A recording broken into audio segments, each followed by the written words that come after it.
இவங்களுடைய பேர் கீர்த்தனா. இவங்க கல்லூரியில இப்பதான் படிப்பை முடிச்சுட்டு இருக்கிறாங்க.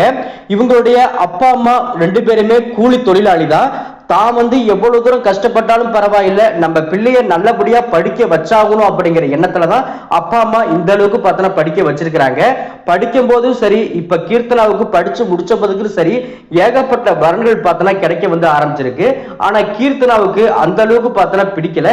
ஏன்னா ரொம்ப வயசானவங்க, அது மட்டும் இல்லாம ரொம்ப கஷ்டப்படுறவங்களா பார்த்தனா பொண்ணு கேட்டு வந்திருக்கிறாங்க. அப்பா அம்மாவை பொறுத்தளவுக்கு நல்ல பையனா பார்த்தனா பொண்ணு கொடுக்கணும். அதே மாதிரி பார்த்தோம்னா தான் பொண்ணு இங்க பட்ட கஷ்டத்தை அங்க போய் படக்கூடாது அப்படின்னு எல்லாருடைய அப்பா அம்மா நினைக்கிற மாதிரி தான் நம்ம கீர்த்தனாவுடைய அப்பா அம்மாவும் பார்த்து நினைச்சுக்கிட்டு இருந்திருக்காங்க. இப்ப இருக்கும்போதுதான் அவங்களுடைய நெருங்கிய தோழி செல்வி, அவங்க பாத்தீங்கன்னா ரெண்டு பேருமே ஒரே ஸ்கூல்ல படிச்சிருக்காங்க, கல்லூரியில படிச்சிருக்காங்க. கடந்த ஒரு வருஷத்துக்கு முன்னாடி தான் திருமணம் பார்த்தனா பண்ணியிருந்திருக்காங்க. அவங்களுடைய கணவர் ராஜேஷ் ரொம்ப ரொம்ப நல்லவர் அப்படின்னு பார்த்தனா சொல்ல முடியும். தன்னுடைய மனைவியை பத்திரமா வீட்டிலே விட்டுட்டு பாத்தீங்கன்னா அவர் தனியார் கம்பெனியில வேலை பார்த்துக்கிட்டு இருக்காங்க. இரவு பகல் பார்க்காம உழைச்சு சம்பாரிச்சு பார்த்தா தன்னுடைய மனைவியை அந்த அளவுக்கு சூப்பரா பார்த்துக்கிட்டு இருப்பாங்க. இப்ப கொஞ்சம் ஒரு சில மாசத்துக்கு முன்னாடி தான் அவங்களுக்கு குழந்தை பாத்தீங்கன்னா பிறந்திருக்குது. நம்ம கீர்த்தனா அடிக்கடி அவங்க வீட்டுக்கு போறதும், அந்த குழந்தைக்கு கூட கொஞ்சம் விளையாடுறதும், இன்னும் சொல்ல போனா அந்த குழந்தை நம்ம குழந்தை மாதிரி உரிமை எடுத்து பார்த்தனா இருக்கிறதும் பார்த்தீங்கன்னா கீர்த்தனா வழக்கமா வச்சுக்கிட்டு இருந்திருக்காங்க. தன்னுடைய தோழி கஷ்டப்படக்கூடாது அப்படிங்கிறதுக்காக அடிக்கடி அவங்க வீட்டுக்கு போயிட்டு பாத்திரம் கழுவுறது, துணி துவைக்கிறது, வீட்டை கிளீன் பண்றது, இதே மாதிரி பாத்தீங்கன்னா உரிமை எடுத்து பாத்தீங்கன்னா எல்லா வேலையும் செய்ய ஆரம்பிச்சிருக்காங்க. இதனால நம்ம ராஜேஷுக்கு நம்ம கீர்த்தனாவை ரொம்ப ரொம்ப பிடிச்சு போச்சு. பரவாயில்ல, என்னதான் நட்பா இருந்தாலும் இந்த அளவுக்கு நம்மளுக்கு நம்ம குடும்பத்துல சப்போர்ட்டா இருக்கிறாங்களே அப்படின்னு அடிக்கடி பார்த்தனா நினைச்சுக்கிட்டு இருப்பாங்க. நம்ம கீர்த்தனாவும் சரி அடிக்கடி நினைக்கிறதெல்லாம் என்ன அப்படின்னா, நம்மளுடைய தோழி செல்விக்கு நல்ல கணவர் அமைஞ்சிட்டாங்க, அதே மாதிரி நம்மளுக்கும் நல்ல கணவர் அமைஞ்சிட்டாங்க அப்படின்னா நம்மளுக்கு கடவுள் கொடுத்த வரோம் அப்படின்ட்டு அடிக்கடி யோசனை பண்ணிட்டு இருப்பாங்க.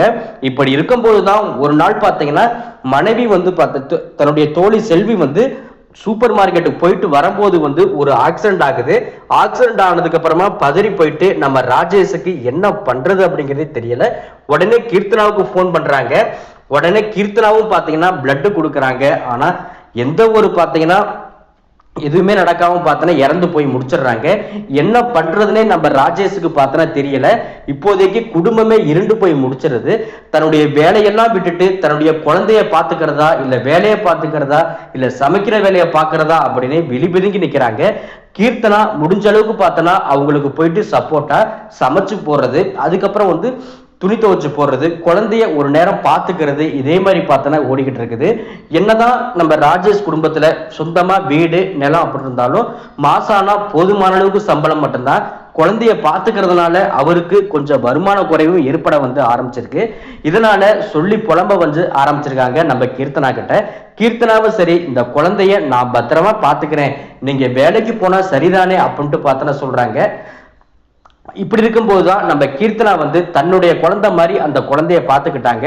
அடிக்கடி பாத்தீங்கன்னா ராஜேஷ் முகத்தை பார்க்கும் போதெல்லாம் தன்னுடைய மனைவியை எந்த அளவுக்கு நேசிச்சிருக்கிறாங்க அப்படிங்கிற ஒரு விஷயத்த புரிஞ்சுக்க ஆரம்பிக்கிறாங்க. கீர்த்தனாவும் அவங்க கிட்ட போயிட்டு ரொம்ப ஆறுதலா பேசுறாங்க. நடந்தது நடந்து போச்சு, இதுக்கப்புறம் நீங்க அழுது புலம்பி ஏதாவது மாறப்போதா? எதுவுமே மாறப்போறது கிடையாது, இதுக்கப்புறமா நீங்க உங்களுடைய வேலையை பாருங்க அப்படின்னு பார்த்தனா சொல்ல ஆரம்பிக்கிறாங்க. நாட்கள் பார்த்தனா கொஞ்சம் மெல்ல மெல்ல நகர ஆரம்பிக்குது. அப்பதான் நம்ம ராஜேஷ் கீர்த்தனா கிட்ட சகஜமா பேச ஆரம்பிச்சிருக்காங்க. கீர்த்தனாவும் சரி அவங்க கிட்டையும் சகஜமா பேச ஆரம்பிச்சிருக்காங்க. கீர்த்தனா வேலையை விட்டுட்டு அவங்க குழந்தைய பாத்துக்கிறதுனால நம்ம ராஜேஷும் சரி அவங்களால முடிஞ்ச பண உதவியை கொஞ்சம் கொஞ்சம் பார்த்தா கொடுக்க ஆரம்பிச்சிருக்காங்க.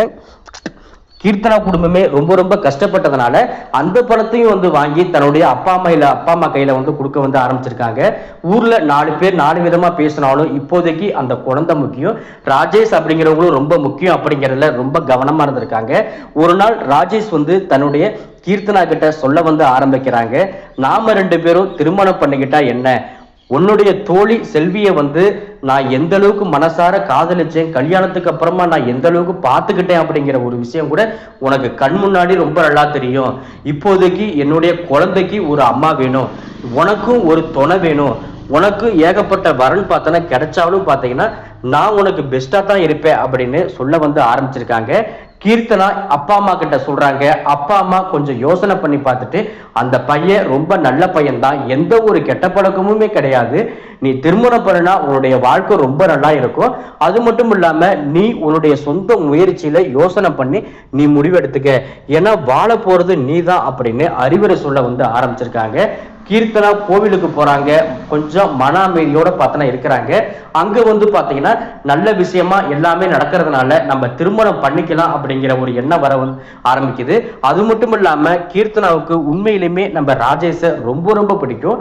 அதனால திருமணம் பண்ணா நம்ம லைஃபும் நல்லா இருக்கும் முடிவு பண்ணி திருமணத்துக்கு ஓகே சொல்ல ஆரம்பிச்சிருக்காங்க. அதுக்கப்புறமா முக்கியமானவங்களா கூப்பிட்டு திருமணத்தை நல்லபடியா நடத்தி முடிக்கிறாங்க. அந்த குழந்தையும் சொந்த குழந்தை மாதிரி பார்த்துக்க ஆரம்பிச்சாங்க நம்ம கீர்த்தனா. அடுத்த ஒரு வருஷத்திலேயே இன்னொரு குழந்தை வந்து நம்ம கீர்த்தனா பெத்தெடுக்க வந்து ஆரம்பிச்சிருக்கிறாங்க. உடனே பாத்தீங்கன்னா ராஜேஷ் கடைசி வரைக்கும் தன்னுடைய முதல் மனைவியை எந்த அளவுக்கு பார்த்துக்கிட்டாங்களோ அதுக்கு நிகராகவே பாத்தீங்கன்னா நம்ம கீர்த்தனாவை பத்திரமா பார்த்துக்க வந்து ஆரம்பிச்சிருக்காங்க. அந்த குழந்தையும் இந்த குழந்தையும் தனக்கு பிறந்த குழந்தை மாதிரி நினைச்சுக்கிட்டு எந்த ஒரு வித்தியாசமும் பாகுபாடும் காட்டாம நல்லபடியா பார்த்துக்க வந்து ஆரம்பிச்சு